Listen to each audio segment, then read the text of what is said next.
They don't make them like they used to, is a sentiment that could broadly apply to most Hollywood movies these days, but it's most certainly the case for the Marvel Cinematic Universe. One case in point, a film I recently took the time to rewatch, again because I was kind of bored the other night, Captain America Civil War, a film that I didn't love the first time I watched it, but really grew to appreciate it over the years. It was released in 2016 and was very much a kind of Avengers 2.5 movie. Fundamentally, it is a Captain America story, but features a significant amount of the other Avengers characters. Not just Black Widow, Natasha Romanoff, and Clint Barton Hawkeye, and Tony Stark Iron Man, but also a plethora of more recent additions to the MCU at that point. Falcon, War Machine, Scarlet Witch, Ant-Man, Vision, Bucky Barnes, the Winter Soldier, and of course T'Challa, Black Panther, and Peter Parker, Spider-Man. They also get squeezed into the movie in order to set up their own upcoming films, though I still maintain that 2014's Winter Soldier, with its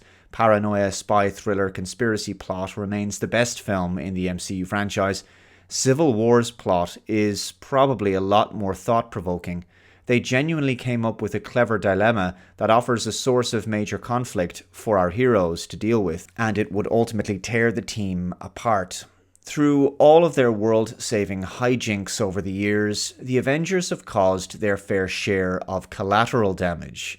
Fighting superpowered bad guys on the streets of major world cities has exacted a heavy toll. It's not just the buildings and personal and private property damage. Innocent bystanders have been killed in the crossfire, like in the case of the events of Avengers Age of Ultron, where a large section of Sokovia's capital city was destroyed. Though it isn't technically the fault of our heroes, they have been operating as vigilantes without oversight or accountability for their actions. Also, as Vision points out, since Tony Stark announced himself to the world as Iron Man 8 years prior, the emergence of enhanced persons has grown exponentially, and during the same period, the number of potentially world-ending events has risen at a commensurate rate. Their very strength invites challenge. Challenge incites conflict, and that leads to catastrophe. So 117 countries of the United Nations want to sign the Sokovia Accords, which would basically make the Avengers no longer a private organization, but one that would instead make them beholden to international law. World governments don't want the Avengers crossing sovereign borders and working with unlimited power, but of course, the very idea of the Sokovia Accords goes against the whole point of superheroes who are supposed to be uninhibited by the constraints of a system. As Secretary of State Thaddeus Ross points out, Steve Rogers doesn't know where Banner and Thor are at the moment, and that's akin to him misplacing a couple of 30-megaton nukes. There would, of course, be consequences in that situation. The team debate the issue, and what I really like is how considered and intelligent the writing is here. Both sides make well thought out and logical arguments. Tony is still reeling from the news of the death of a young man due to the events of Sokovia, which the Avengers were indirectly responsible for. He says they need to be put in check. He maintains, if they can't accept limitations or boundaries, they're no better than the bad guys. Steve counters Rhodey's defense of the UN by saying it's run by people with agendas, and agendas change. Exactly. Politicians aren't to be trusted with power, and these accords would give them power over the world's most powerful heroes. How is that not a recipe for something extremely nefarious? Tony offers a decent counterpoint. When he realized what his weapons were capable of in the wrong hands, he shut down manufacturing. But as Steve explains, he chose to do that. The Accords would take away their right to choose. What if the UN panel sends them somewhere they don't think they should go, or won't allow them to go somewhere they think they need to be? This kind of control and restriction would in fact only further empower the bad guys, who would operate without such restraints. It would actually inhibit the Avengers' abilities, if anything. Steve sticks to his guns throughout the film, and ultimately he is vindicated. By not signing, of course, it means that those Avengers who do sign essentially become government assets and must round up Steve, Bucky, and Wilson when ordered. Tony's position is one that you can't help but have sympathy for. He feels he's kind of gone off the rails in recent years, and Ultron was his biggest failure, which resulted in disastrous consequences that he was forced to clean up. He hopes the Accords can keep him in check and, as a result, possibly even salvage his relationship with Pepper. Steve cannot accept the compromises they would be forced to make and decides not to sign. A major battle between the two sides of the Avengers ensues. Civil War is just a brilliant, all-round superhero action movie in its own right. It's packed full of phenomenal action sequences and quality performances, although I will say that the airport fight between all the Avengers borders on absurd and overly indulgent at times.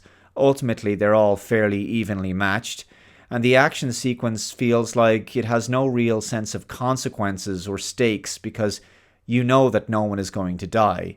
Sure, Rhodes gets injured and is permanently crippled, although we'd later find out in that awful Secret Invasion TV series that Rhodes was replaced in hospital by a Skrull. This isn't actually Rhodes in the exoskeletal leg braces at the end of the film. So anyway, the film begins with relatively grounded superhero action sequences, much like in Winter Soldier, but by the end of the movie, it progresses into increasingly over-the-top, almost farcical CGI heavy bust-ups that just drag on a little too long. And I remember at the time, one of the criticisms of Civil War was that it appeared the Avengers were pitted against each other because at the time, the MCU lacked strong villains, with the exception of Thanos, of course. Certainly by comparison to DC at that moment, I think that was a fair criticism.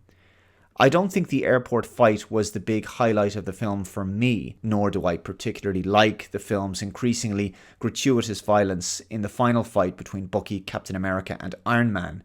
For me, the best part was the central dilemma and narrative conflict, which I wish had been focused on even more. The Sokovia Accords themselves and the divergent opinions of the characters, that to me is the core of Civil War. Each character has a point of view that makes sense regardless as to whether you agree with them or not. And that's really good writing. And it's really worth considering this in the context of where the MCU has gone in recent years.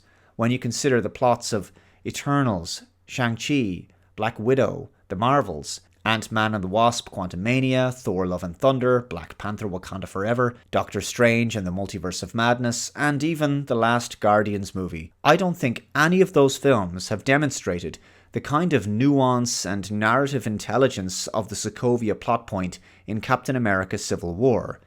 If superheroes were real and operating without oversight or control, you can be sure that government bureaucracy would want to regulate them eventually under the guise of safety, security, transparency, and accountability. All of these words being nothing more than political euphemisms for centralization of power. And in this case, that power, well, it's superpowers. Captain America Civil War was certainly an example of the MCU during its glory days of Phase 3. But I don't think any other MCU film has ever really offered the kind of thought-provoking and meaningful discussion around the nature of power, accountability, and the unintended consequences of the actions of superheroes.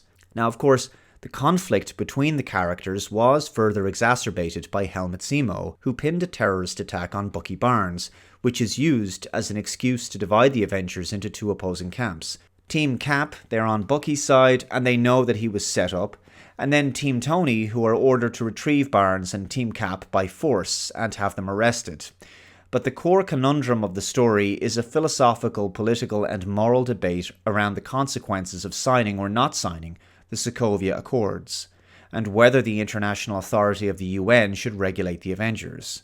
I think the story, as strong as it is, could have been even stronger. I would have had it so that the UN used Zemo as a mercenary to create a false flag situation. That way, the story would have been about an authoritarian element within the UN, possibly even a remaining element of Hydra. After all, one of the most interesting aspects of the Sokovia debate is when Steve says that the UN is made up of people with agendas, and agendas change.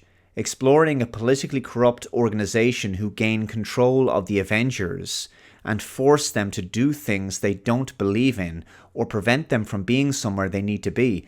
This ultimately leading the Avengers into a crisis of conscience and forcing them to revolt against the Accords. I think that would have been an even stronger film. But regardless, The film we ended up getting was probably the second or third best MCU film in my opinion, and it's proof once again they don't make them like they used to. Thank you very much for watching this video. Let me know your thoughts in the comments below. If you haven't already, please subscribe to the channel, hit that like button, share this video. Take care. I'll see you next time. Bye bye.